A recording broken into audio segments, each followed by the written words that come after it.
loyal audience that shows up in about 100 theaters across the country every Friday and Saturday night at midnight. You've probably seen the people standing in line in costume. Some of the people in the audience do wear the costumes of the film's characters, and many loyal fans have memorized every single line of dialogue in the film, and they deliver those lines along with the characters, sometimes before the characters get to see it. It's quite an experience going to that movie.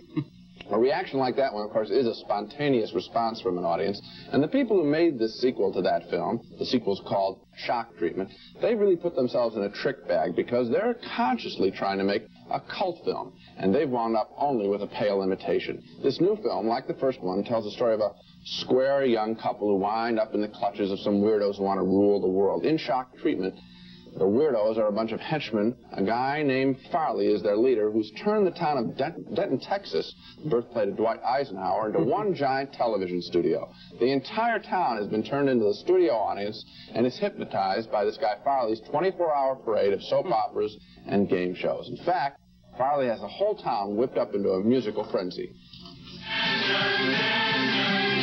The song's kind of catchy, and you can see that the town is totally in Farley's hip pocket. But the person he wants to control the most is Janet Majors, the innocent young heroine, married to Brad Majors, the super square.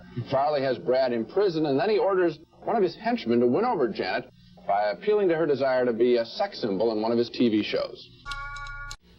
I can assure you that when they stop singing, this film has nothing to say at all. The satire here is not particularly fresh, just repeating over and over that America has a mania for television. We already know that. The film's only saving grace, in fact, are those two musical numbers that we just looked at. Unfortunately, Jessica Harper, the actress there, she can't sing particularly well. I was actually bored by Shock Treatment for all of the noise and all of the songs. It was so self-conscious as an imitation of the Rocky Horror Picture Show. It actually is constructed with pauses that anticipate the audience's response. It has no special energy of its own. So what we have here is not really a movie, but an attempt to manipulate the audience. I don't think this film is going to be playing in the cult circuit for very long. I was also bothered by the calculation. They obviously want to reproduce the success of Rocky Horror Picture Show, and in fact, this movie in various cities around the country is even opening at midnight on Fridays and Saturdays. That's right. It's not even having a regular run. And I assume that the Rocky Horror people are going to just keep on going to Rocky Horror. I think it's a much better film. I don't think that these are kind of characters that are particularly fresh. They changed the leads. Susan Sarandon and Barry Bostwick played the young couple, Brad and Janet Majors, in the first one. Very captivating. I don't think the people that are playing them this time are particularly interesting.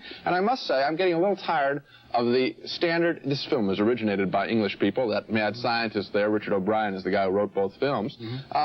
The English hit us on the same subjects all the time. You know, Heartland America, a bunch of hayseeds, and everybody loves TV. Television. So another thing that I think psychologically may work against this film is cult film audiences want to feel that they have seen the genius of something that everybody else hates. That's right. They discovered this film. Right. They know it's good. The rest of the world thinks it's garbage. Well, in the case of Shock Treatment, it's being frankly presented as a cult film for them to discover, and I think they'll just resist that. I think you're absolutely right. Shock Treatment, the sequel to the cult hit The Rocky Horror Picture Show. The new film is an unfunny satire on our national mania for television. Only a couple of the songs are memorable.